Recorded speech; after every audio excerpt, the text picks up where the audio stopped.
Good morning दोस्तों, सुप्रभात। अब तक हम लोग पढ़ रहे थे प्रतिरक्षा तंत्र, और प्रतिरक्षा तंत्र में जो दो प्रकार के प्रतिरक्षा तंत्र थे, बी लिम्फोसाइट्स और टी लिम्फोसाइट्स पढ़ रहे थे। तो बी लिम्फोसाइट्स की अगर हम बात करें,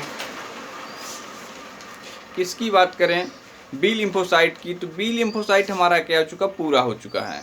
बी लिम्फोसाइट्स हमने पढ़ा था IgA, IgG, IgM, IgD, ये तमाम प्रकार के हम लोगों ने एंटीबॉडी को पढ़ा था। तो वहीं पे वो समाप्त हो गया। क्या भूमिका था उसको आप लोग अच्छे से पढ़ डालिएगा, क्योंकि एक अभी आपको बाद में टी लिम्फोसाइट्स खत्म होने के बाद मैं एक अंतर आपको स्वयं लिखने के लिए आपको दिया जाएगा, आपको लिखना भी पड़ेगा। अंतर लिख के आप हमें दिखाएंगे। दूसरी चीज़ कि आज हम लोग बी तो ख़त्म कर दिए, अब पढ़ेंगे टी लिम्फोसाइट्स, जिसे हम कहते हैं कोशिका, क्या कहते हैं, कोशिका मध्यस्थ प्रतिरक्षा तंत्र। क्या कहते हैं, कोशिका मध्यस्थ प्रतिरक्षा तंत्र। अब तक हम लोग क्या देख रहे थे, ब्लड से संबंधित था, आंतरिक भाग से संबंधित था, वो एंटीबॉडी जो स्वतः उत्पन्न हो रहा था। ये है कोशिका से संबंध, किससे, कोशिका। ये कुछ सक्रिय कोशिकाएं हैं, ये कोशिकाओं को बढ़ावा देती हैं, जिससे जीवाणु विषाणु से लड़ने की इन्हें शक्ति मिलती है। यानी ऐसी कुछ कोशिकाएं होती हैं जो पूर्णतः जीवाणु विषाणु से लड़ने का कार्य करती हैं। तो टी लिम्फोसाइट आज हम लोग पढ़ेंगे, जिसे हम कहते हैं कोशिका मध्यस्थ प्रतिरक्षा तंत्र।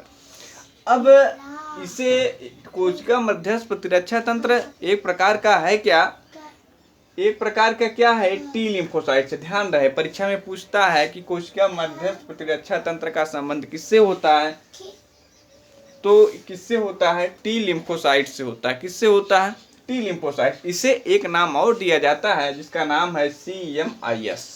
परीक्षा में पूछा जाता है इसका पूरा नाम, तो यहाँ पर क्या हो जाएगा, सेल मीडिएटेड इम्यून सिस्टम। क्या हो जाएगा, सेल मीडिएटेड इम्यून सिस्टम। तो किससे संबंध रखता है, टी लिम्फोसाइट से। देखिए, टी लिम्फोसाइट जो है, जो भी जैसे बी था, वह भी जीवाणु विषाणु के प्रति क्या कर रहा था, एंटीबॉडी का निर्माण कर रहा था। किसका निर्माण कर रहा था, एंटीबॉडी। कोई भी जीवाणु विषाणु बॉडी में जब प्रवेश करता था तो वह भी एंटीबॉडी उसके विरुद्ध कार्य करना शुरू करता था। तो ठीक उसी प्रकार यह भी करता है। यानी कोई भी जीवाणु विषाणु कवक आता है तो यह भी उसके विरुद्ध कार्य करना शुरू करता है। लेकिन यहाँ पे थोड़ा सा, यहाँ पे देखिए, वो डिफिनीशन वहाँ पे अलग थी, यहाँ पे इनका भी तरीका अलग है। अब देखिए क्या करते हैं, जब भी कोई बाह्य कारक हमारी बॉडी में प्रवेश करता है, हमारे बॉडी में, हमारे शरीर में जब प्रवेश करता है, तो टी लिम्फोसाइट तुरंत अपना विभाजन करना शुरू कर देते हैं। यानी जब जान जाते हैं कि जैसे मेरी बॉडी है, इसमें कोई आक्रमण हो गया, जैसे कोई एक बॉडी है, बॉडी पे क्या हो गया, कोई आक्रमण हो गया बाहर से, जो बाहर से आक्रमण हुआ किसी बॉडी पे, तो ये तुरंत जानती हैं कि ये हमारे बॉडी के अंदर कोई, हमने बताया था कि इनमें विशिष्ट लक्षण होते हैं, कोई बाहरी आता है तो इनमें जानने की क्षमता होती है। जो बाहरी बाह्य कारक हमारी बॉडी में प्रवेश करते हैं, तो ये अपना कोशिका विभाजन करना शुरू कर देते हैं। यानी टी लिम्फोसाइट तुरंत अपना विभाजन करना शुरू कर देते हैं। यानी जो ही बाह्य कारक बॉडी में आते हैं, ये अपना विभाजन करना शुरू कर देते हैं। अब देखिए, विभाजन करते हैं 4 प्रकार की कोशिकाओं। टी लिम्फोसाइट्स बाह्य कारकों के आने पर, यानी पैथोजन के आने पर 4 प्रकार के सक्रिय कोशिकाओं का निर्माण करते हैं। बहुत इंपॉर्टेंट टॉपिक है, इसको आप लोग अच्छे से समझ लीजिएगा कि बाह्य कारक के आते ही टी लिम्फोसाइट्स 4 प्रकार की कोशिकाओं का निर्माण करते हैं, जो क्रियात्मक रूप से एक दूसरे से भिन्न होते हैं। कैसे होते हैं, क्रियात्मक रूप से एक दूसरे से भिन्न होते हैं। यानी टी लिम्फोसाइट्स कितने कोशिकाओं का निर्माण करते हैं, 4 प्रकार की कोशिकाओं का। तो 4 प्रकार की कोशिकाएं कौन कौन सी हैं, जो एक दूसरे से भिन्न भी होती हैं, भी ध्यान रहे। तो पहला है घातक टी लिम्फोसाइट्स। क्या है, घातक टी लिम्फोसाइट। दूसरा है सहायक टी लिम्फोसाइट्स। तीसरा है दबाने वाली टी लिम्फोसाइट्स। चौथा है स्मृत टी लिम्फोसाइट्स। स्मृत टी लिम्फोसाइट, इस चीज़ को आप अच्छे से जानिएगा कि 4 प्रकार की कोशिकाएं कौन कौन सी हैं जो टी लिम्फोसाइट्स परीक्षा में ये भी पूछा जाता है, निम्न में से टी लिम्फोसाइट्स का संबंध क्या है। तो इनमें से 3 ऑप्शन दे के सभी भी दे सकता है, या बी लिम्फोसाइट की कोई कोशिका यहाँ पे दे सकता है। तो आपको पहचानने के लिए इसको अच्छे से आप लोग पढ़िए, परीक्षा के लिए भी उपयोगी है, कंपटीशन के लिए भी उपयोगी, दोनों की दृष्टि से आपके लिए बहुत उपयोगी है। अब देखिए घातक टी लिम्फोसाइट्स की क्या भूमिका। तो इसका एक घातक टी लिम्फोसाइट्स का एक अपने मन में बैठा लेना कि इसका एक मान लेना ट्रिक है छिद्र। क्या ट्रिक है? छिद्र।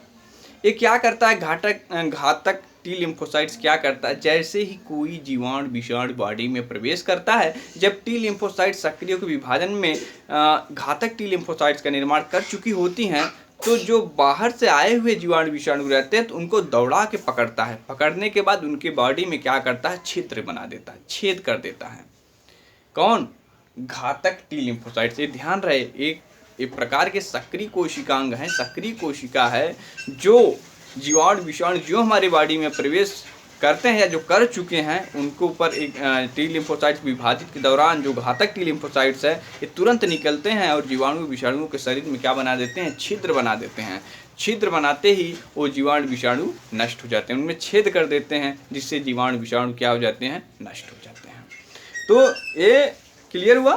तो इसमें एक और है, यही लिम्फोसाइट्स जैसे कैंसर से द्वारा जो संक्रमित टी लिम्फोसाइट्स हैं, एड्स से द्वारा जो संक्रमित टी लिम्फोसाइट्स हैं, वहाँ पर भी ये घातक टी लिम्फोसाइट्स क्या करती हैं, जाके वहाँ पर उनको भी संक्रमित टी लिम्फोसाइट्स और संक्रमित कैंसर की टी लिम्फोसाइट्स, संक्रमित HIV जो होती हैं टी लिम्फोसाइट्स, उन्हें भी नष्ट करने का कार्य करती हैं। कहने का मतलब जो इसके विरुद्ध आएगा उसमें छिद्र बनाएगा और उसे नष्ट कर देगा। क्लियर हुआ। दूसरा है सहायक टी लिम्फोसाइट्स। बच्चों, सहायक टी लिम्फोसाइट्स शरीर में पाई जाने वाली सबसे अधिक मात्रा वाली टी लिम्फोसाइट्स है। यानी शरीर में सबसे ज़्यादा कौन सी लिम्फोसाइट्स पाई जाती है, तो सहायक टी लिम्फोसाइट्स पाई जाती हैं। सहायक टी लिम्फोसाइट्स माने शब्द ही है सहायक, सहायता देना। क्या देना? सहायता देना। यानी ये वो लिम्फोसाइट है जो किसी भी बाह्य कारक के आक्रमण होने पर ये टी के पास भी पहुंचता है और बी के पास भी पहुंचता है। बी के लिए कहता है तुम एंटीबॉडी बनाओ और टी के लिए कहता है तुम सक्रिय हो जाओ।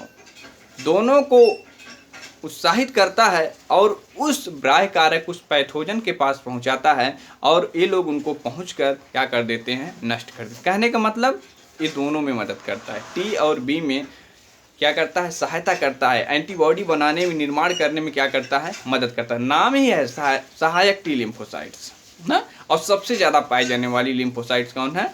सहायक टी लिम्फोसाइट्स। क्लियर हुआ। अगली है दबाने वाली टी लिम्फोसाइट्स। क्या है? दबाने वाली टी लिम्फोसाइट्स।